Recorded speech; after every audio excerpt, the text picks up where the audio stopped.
satu hal yang memang dikatakan sebagai fakta hukum. Jadi kalau misalkan ketentuan hukum yang dibuat ini untuk mengatur masyarakat. Ya kalau misalkan asas hukum satu peraturan bisa apabila sudah disahkan dan dituangkan dalam lembaran negara, maka semua orang harus menegakkannya gitu ya. Contoh misalkan tentang hukum tentang misalkan penegakan ini ya, tentang masalah korupsi misalkan. Semua orang harus memahaminya dan semua orang juga harus mentaatinya gitu. Jadi ya memang di dalam praktek yang terjadi di masyarakat, memang kadang-kala peraturan itu tidak jelas ya maknanya. Jadi sehingga hukumnya eh, ada istilahnya satu lembaga namanya lembaga peradilan untuk menentukan keputusan-keputusan hukum yang ada gitu ya. Terus ada yang namanya asas non-liket diterapkan dalam sistem hukum Indonesia yang artinya memang hakim, ini hakim ya, asas non-liket di sini artinya hakim atau pengadilan dilarang untuk menolak satu perkara. Kemarin kan sudah dikatakan ya, Pak, tidak boleh hakim itu karena saya nggak tahu masalah ini, jadi saya tolak aja deh, nggak boleh gitu ya. Jadi harus terima semua perkara dan keputusan-keputusan apabila misalkan itu tidak appropriate atau misalkan tidak ada kaitannya dengan proses-proses hukum, maka diumumkan dalam pengadilan itu dibuka gitu ya. Terus misalnya karena tidak ada kaitannya dengan masalah hukum, silahkan di situ diputuskan gitu ya. Nah makanya nanti ada orang yang mau banding gitu ya, atau misalkan melakukan putusan-putusan lain dan lain sebagainya. Ini ketentuan pasal 16 ayat 1 Undang-Undang nomor 4 tahun 2004 tentang kekuasaan kehakiman. Jadi Lembaran Negara tahun 2004 nomor 8, yaitu pengadilan tidak boleh menolak untuk memeriksa, mengadili dan memutus suatu perkara yang ditujukan dengan dalih bahwa hukum tidak ada atau kurang jelas, melainkan wajib untuk memeriksa dan mengadilinya gitu ya. Jadi menurut saya sih sebetulnya contoh misalkan ya, contoh ada pengadilan tipikor gitu ya, pengadilan tindak pidana korupsi. Kenapa dibentuk pengadilan tindak pidana korupsi? Karena ada pengadilan-pengadilan biasa gitu yang mungkin juga bisa jadi menjadi satu hal yang ada. Jadi ini kadang-kadang memang aturan-aturan kelihatan seperti bertentangan gitu ya. Padahal sebetulnya pengadilan-pengadilan biasa juga bisa karena ada asasnya di sini ya, bahwa pengadilan tidak boleh menolak memeriksa, mengadili, memutus suatu perkara yang diajukan dengan dalih bahwa hukum tidak ada gitu ya. Jadi harusnya memang tipikor misalkan tidak ada. Tapi karena mungkin dilihat bahwa tindak pidana korupsi di Indonesia sudah sedemikian parah, maka harus dibentuk pengadilan yang khusus gitu ya. Khusus banget dan kondisi force majeure gitu ya istilahnya. Kedudukan hakim di pengadilan melengkapi ketentuan dan hukum tertulis melalui pembentukan hukum ataupun reforming dengan penemuan hukum, expanding. Jadi kata lain, hakim ini merupakan perwakilan dari sistem hukum pada dasarnya yang tertulis yang membuat fungsi hukum ini menjadi terbarukan atau creation of new law gitu ya. Hingga sistem hukum kita ini mengandung sistem hukum tertulis tapi merupakan sistem yang terbuka, open system. Jadi terbuka dengan segala macam dinamisasi yang terjadi yang ada di masyarakat gitu ya.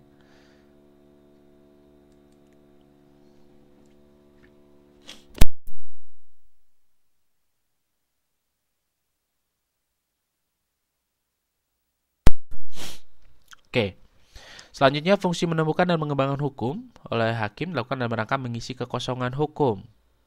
Ya, bayangkan saja kalau misalkan setiap orang datang terus bilang hakimnya, saya nggak tahu, saya nggak bisa nih karena dalam kitab hukumnya nggak ada, jadi saya nggak bisa menangani perkara ini. Bayangkan ya kalau seperti itu.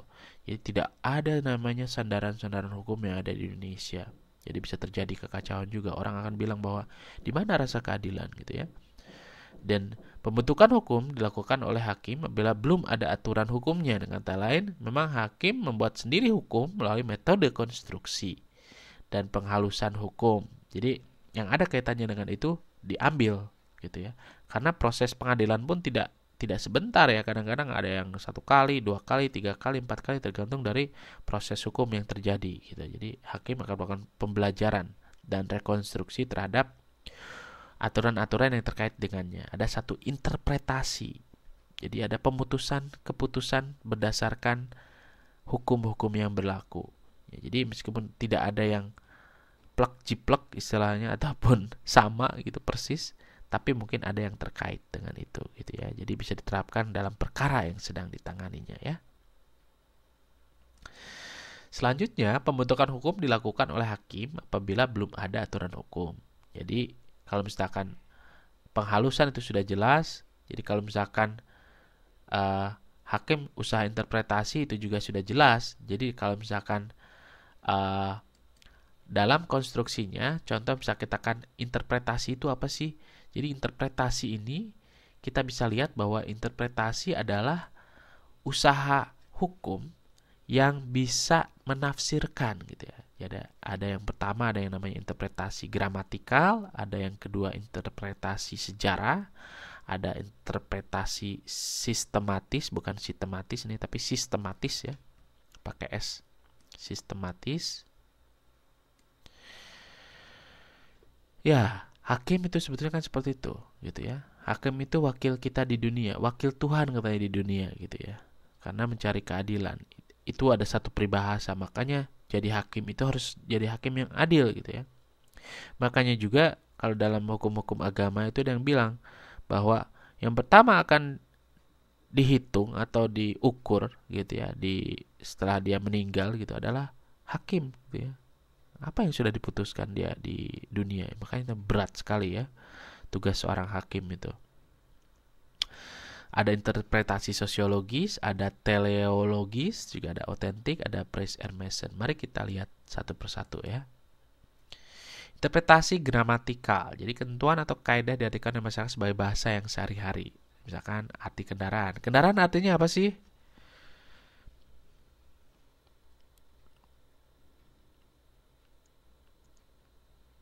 Kendaraan misalkan satu alat yang bisa membantu kita mempermudah satu pekerjaan, misalkan berpindahnya kita dari satu tempat ke tempat yang lain, misalkan seperti itu. Tapi ada juga kan dalam bahasa sehari-hari, misalkan ya kendaraan gitu, gitu. Misalkan bahasanya panjang tapi disingkat. Jadi sekarang mungkin sama hakimnya kendaraan saja disebutnya. Jadi bukan alat yang bisa membantu kita berpindah dari satu tempat ke tempat yang lain, misalkan satu alat yang bergerak. Nah, orang bilang udah kendaraan aja deh gitu ya.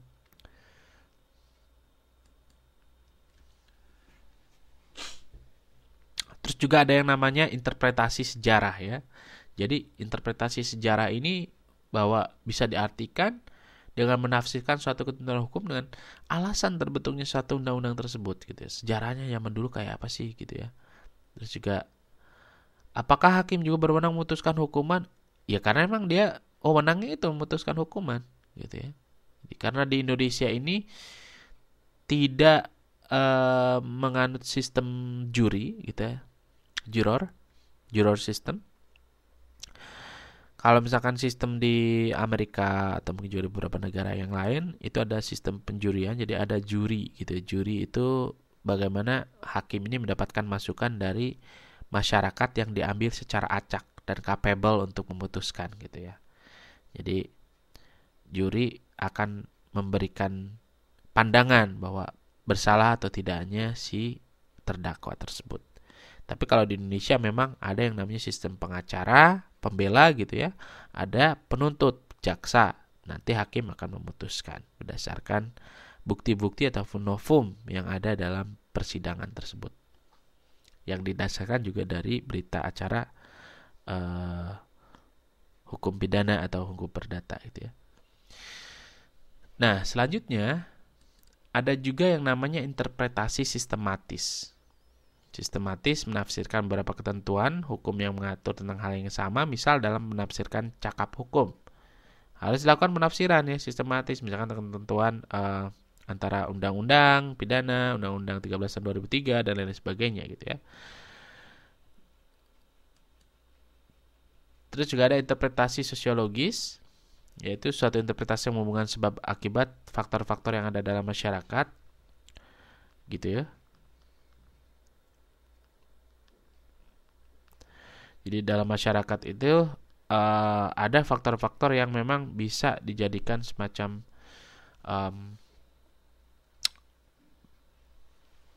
penjelasan mengapa pembuat undang-undang buat rancangan undang-undang tersebut. Contoh sekarang ada rancangan undang-undang KUHP pasal 296 tentang santet misalkan. Santet gitu ya. Contoh saja ini sih. Jadi contoh saja bahwa pasal 296 di rancangan undang-undang ya. Kita coba lihat ya, banyak sekali nih. Contoh, saya coba copy ya di tempatnya teman-teman. Saya paste di sini. Nah, nih. Nah ini ya, saya dapatkan dari kawan yang kebetulan ini mengirimkan satu pasal tentang santet.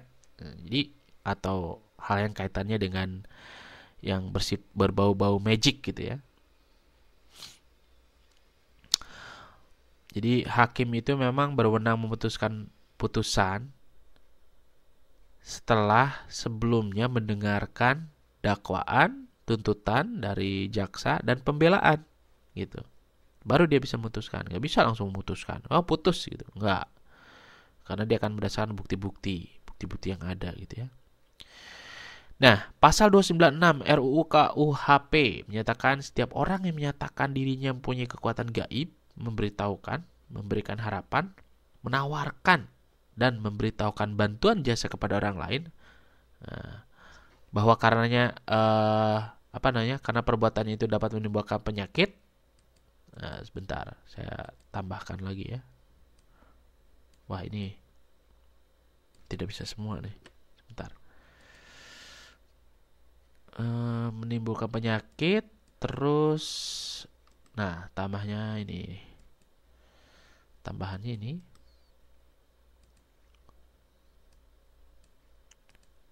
Nah, kematian, penderitaan mental atau fisik seseorang maka dapat dipidana paling lama 5 tahun atau denda paling banyak 300 juta. Nah, jika ilmu gaib itu dikomersilkan, ancaman pidana ditambah 1/3 dari 5 tahun gitu ya. Makanya para anggota dewan ini langsung pergi ke Eropa katanya untuk studi banding ya tentang ilmu santet gitu.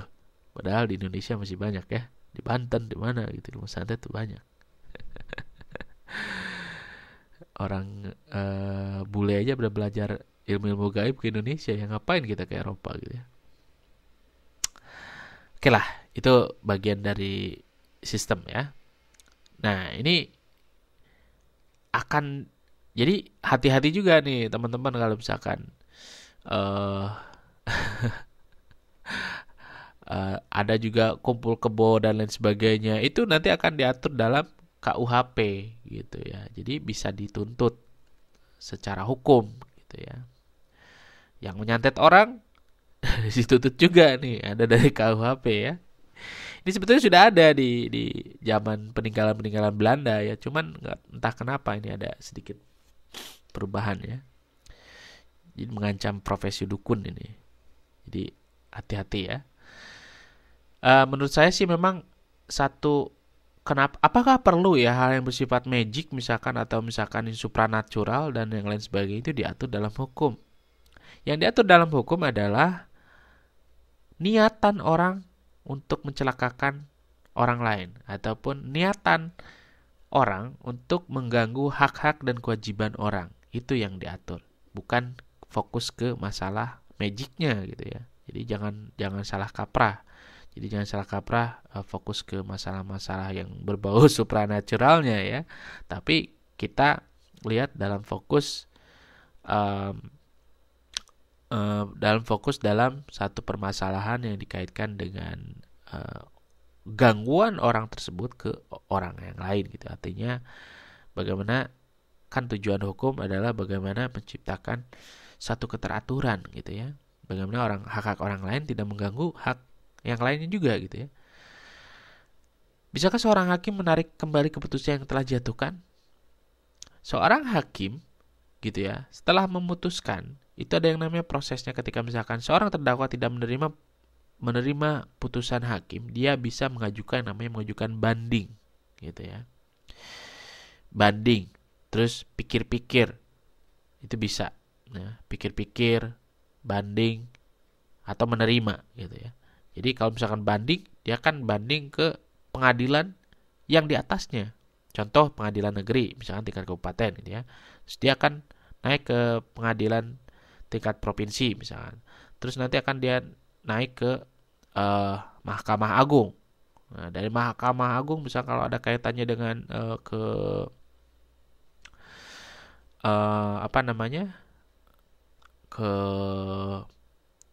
masalah kenegaraan, mungkin nanti dihubungannya dengan PT-UN, Pengadilan Tinggi Usaha Ketatanegaraan ya, Pengadilan Tinggi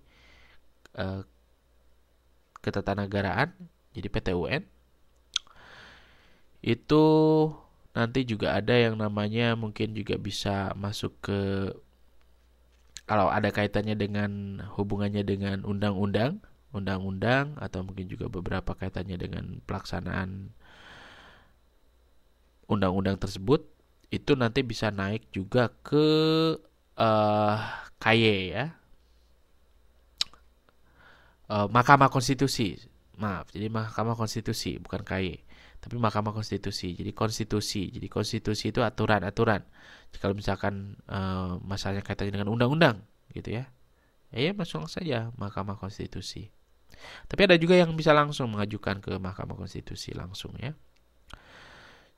Kalau misalkan kaitannya dengan pengadilan. Jadi bisa. Kalau misalkan dicabut, dia mencabut kata-katanya. Tidak bisa. Tapi orang bisa banding gitu. Dan pengadilan di atasnya akan melakukan eksaminasi atau pemeriksaan. Benar nggak sih si hakim ini memutuskan ternyata tidak betul misalkan. Akan dicabut dan terdakwa tersebut akan dipulihkan nama baiknya gitu ya. Makanya banyak juga kan yang misalkan banding bebas akhirnya karena memang tidak cukup bukti dan sebagainya. Jadi memang kritikal ya, kritis fungsi hakim ini. Dan penting. Selanjutnya interpretasi teleologis. Interpretasi dengan memperhatikan tujuan dibuatnya suatu ketentuan hukum. Misal tujuan dibuatnya Undang-Undang Nomor 1 Tahun 74. Ini contoh adalah untuk mensukseskan program pembangunan nasional bidang keluarga berencana ya, KB gitu ya. Misalkan contoh ini ya. Dia bagaimana dia tujuannya adalah mengurangi kepadatan penduduk. Jadi di tujuannya adalah seperti itu. Bagaimana caranya? Yaitu melakukan program-program yang memang menasional, terutama di bidang pembatasan jumlah anak yang dilahirkan gitu ya. Dulu kan ada kampanye yang namanya anak cukup 2 dan lain sebagainya. Itu bagian dari keluarga berencana, dan ini merupakan interpretasi dengan memperhatikan tujuan dibuatnya satu ketentuan hukum. Selanjutnya ada yang namanya interpretasi otentik.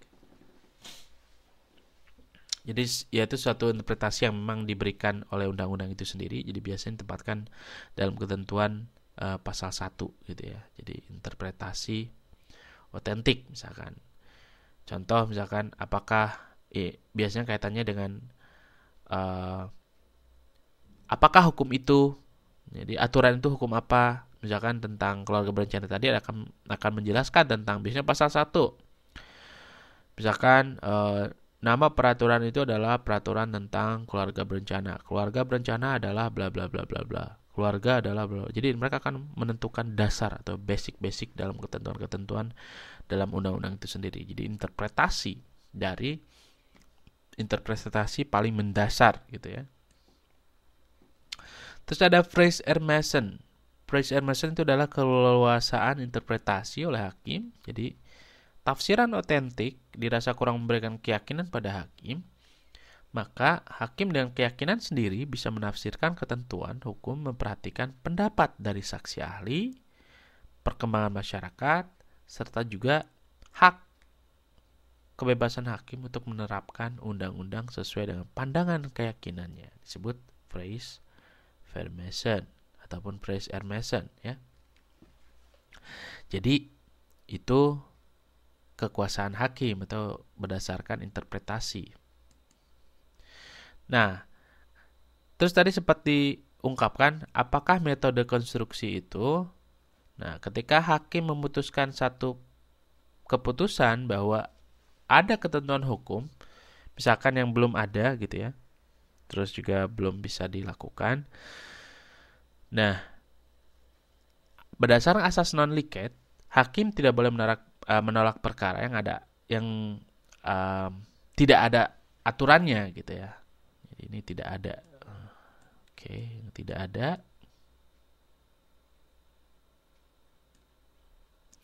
Ini tidak ada aturannya ini. Maka dapat melakukan proses konstruksi. Pertama adalah analogi. Analogi itu apa? Artinya analogi itu perumpamaan. Gitu ya, menganalogikan perumpamaan. Terus ada yang namanya argumentum e contrario. Nah, argumentum e contrario itu apa? Jadi dia kontradiksi. Jadi memakai konsep-konsep kontradiksi. Yang pertama, analogi. Jadi contoh, apabila jual beli tidak memutus perjanjian sewa menyewa, maka dapat dianalogikan bahwa jual beli tidak dapat memutuskan hibah gitu ya. Jadi suatu barang yang telah dihibahkan tidak dapat dibatalkan dengan alasan barang itu akan dijual. Jadi saya misalkan sudah kasih misalkan ke Andre apa ke siapa April misalkan atau ke siapalah di sini atau ke teman-teman ada ke semuanya saya kasih uang 5 juta nih untuk 6 orang misalkan, tolong dibagi, saya hibah. Atau saya kasih semua orang di sini handphone satu-satu, ini kan saya hibahkan, saya kasih gitu. Tapi satu saat saya ambil lagi gitu, saya ambil lagi dengan alasan ini barangnya mau dijual. Jadi saya ambil lagi ya. Nah ini nggak bisa dibatalkan dengan alasan itu bisa dijual, akan dijual gitu ya. Nggak bisa, karena sudah melakukan perjanjian sebelumnya. Kecuali orang yang dikasih memang mau ngasih kembali gitu kan. Itu dengan kesadaran, itu beda lagi gitu kan. Oke, selanjutnya argumentum e contrario. Contoh masa idah. Nah ini contoh buat perempuan ya. Jadi untuk perempuan nih, masa idah hanya untuk istri yang telah putus perkawinannya. Jadi masa tunggu kalau misalkan seorang istri sudah bercerai, itu ada masa idah. Jadi untuk istri yang telah putus perkawinannya karena suami meninggal dunia atau misalkan cerai atau pisah karena putusan pengadilan, ya ketentuan idah ini ditujukan untuk memberikan kepastian bahwa rahim istri itu suci, jadi nggak ada isinya gitu ya. Jadi bayangin aja kalau misalkan baru seminggu cerai dari suaminya misalkan, ternyata dia nikah lagi dengan yang lain. Nah, tapi sebelumnya itu suaminya mungkin pernah berhubungan dengan suaminya. Nah, ini kan ada nanti kebingungan nih sebetulnya nanti anak siapa dan lain sebagainya. Ini takutnya ada beberapa masalah hukum gitu ya.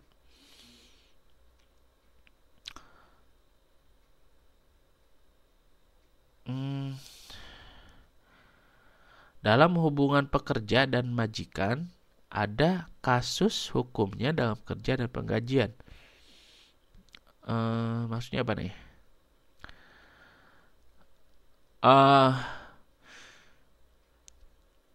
Aturan hukum ya tentang majikan dan pekerjaan biasanya kan diatur ya dalam hukum-hukum yang ada dalam satu tempat gitu. Contoh misalkan di Indonesia ada undang-undang ketenagakerjaan, itu yang dipakai gitu ya. Mungkin di Hong Kong juga ada undang-undang ketenagakerjaan, itu yang dipakai gitu. Jadi memang kita juga harus belajar. Kalau misalkan teman-teman sempat nanti boleh juga googling ya, googling nanti tentang undang-undang ketenagakerjaan yang ada di Hong Kong. Itu juga harus tahu hak-haknya, kewajiban-kewajibannya. Mungkin ada yang dalam bahasa Inggris nanti ya. Dalam bahasa Inggris boleh nanti dicari gitu ya. Kalau em, di Taiwan sendiri sih memang ada aturan yang namanya misalkan minggu libur gitu ya. Tapi dalam kenyataannya memang kan banyak juga yang tidak libur gitu karena memang aturannya kurang tegas gitu ya. Dan termasuk juga mungkin ya karena kawan-kawan di sini juga karena memang kalau tidak libur dapat lembur juga gitu, dapat lembur, dapat dibayar dan sebagainya. Tapi ada juga yang tidak dibayar karena memang sudah berpikiran bahwa sudah include di dalamnya, bahwa misalkan yang dijaga di sini kan kebanyakan memang kan orang-orang sakit, orang-orang tua yang sakit yang memang tidak bisa ditinggalkan. Jadi itu alasannya yang menjadi penguat di sini. Bukan anak-anak gitu yang ditunggu. Kalau anak-anak kan bisa mungkin dengan orang tuanya hari Minggu dan sebagainya. Kalau di sini berbeda. Jadi tiap-tiap negara itu berbeda antara pengaturan ketenagakerjaan, misalkan tentang hubungan ketenagakerjaan antara seorang majikan dan pekerja, terus juga misalkan atasan dan bawahan, misalkan ini tergantung dari undang-undang ketenagakerjaan yang berlaku di situ serta pengaplikasiannya ya. Jadi berbeda. Itu pasti ada aturan-aturannya ya. Jadi karena hukum itu sendiri sifatnya adalah mencoba untuk mengatur gitu ya. Itu tadi ya contoh argumentum a contrario. Jadi bahwa memastikan misalkan si istri itu tidak ada janin dalam rahimnya. Jadi secara ketentuan IDA ini bahwa argumentum a contrario tidak berlaku bagi suami karena suami tidak mempunyai rahim. Ya kan? Jadi yang cowok itu boleh kapan aja. Ya bukan adil nggak? Ya sebetulnya kalau ngelihat di sini wah kayak kata perempuan, wah nggak adil ini gitu. Kenapa cowok bisa langsung menikah, si istri tidak bisa? Nah itu alasannya karena memang istri punya rahim gitu, yang memang menjadi pusat kehidupan kan, pusat kehidupan dari misalkan hubungan suami istri. Jadi menarik ya argumentum a contrario gitu. Terus ada penghalusan hukum. Apabila menerima penerapan hukum tertulis, bagaimana adanya akan mengakibatkan ketidakadilan yang sangat-sangat tidak adil gitu. Jadi ketentuan hukum tertulis ini sebaiknya tidak diterapkan atau diterapkan secara halus. Ya, jadi kalau misalkan hendak dicapai memenuhi rasa keadilan masyarakat misalkan. Dalam penghalusan hukum ini memang hakim dihadapkan pada masalah yuridis dan keadilan di sisi lainnya. Jadi memang contoh misalkan kewajiban membayar alimentasi PBB kepada seorang laki-laki yang menganggur karena cacat kepada istrinya yang menjadi wira swasta yang berhasil. Gitu. Jadi tetap dia harus bayar, tapi tetap dia harus bayar tapi dia ada mungkin kemudahan-kemudahan tertentu gitu ya. Kemudahan-kemudahan tertentu karena memang dia tidak mempunyai kemampuan untuk melakukan itu disebabkan dasar-dasar lain. Contoh misalnya karena kecacatan tadi atau misalnya karena menganggur dan sebagainya. Berapa hari argumentum a contrario berlaku? Masa ini tuh biasanya 40 hari ya. Saya kurang ini ya. Coba nanti kita sama-sama mencari. Coba di googling aja masa idah gitu ya. Idah itu kurang lebih sekitar 40 hari ya. Atau 3 bulan ya kalau nggak salah. Sekitar 90 hari ya. Saya kurang paham ya. Pokoknya ada masa idah, tolong dicari di Google ya. Ini berdasarkan pada masa 1 tahun kalau nggak salah, apa 1 tahun ya, saya kurang paham. Yang jelas memang masa idah ini ada masa tunggu, masa tenggang waktu gitu ya. Jadi tenggang waktunya supaya memang betul-betul menentukan gitu ya, menentukan bahwa memang tidak ada yang lain gitu ya, di dalam prosesnya gitu ya. 3 bulan ya, berarti 90 hari gitu kurang lebih lah. 3 bulan. Kalau cowok nggak ada. Kalau cowok bisa kapan aja.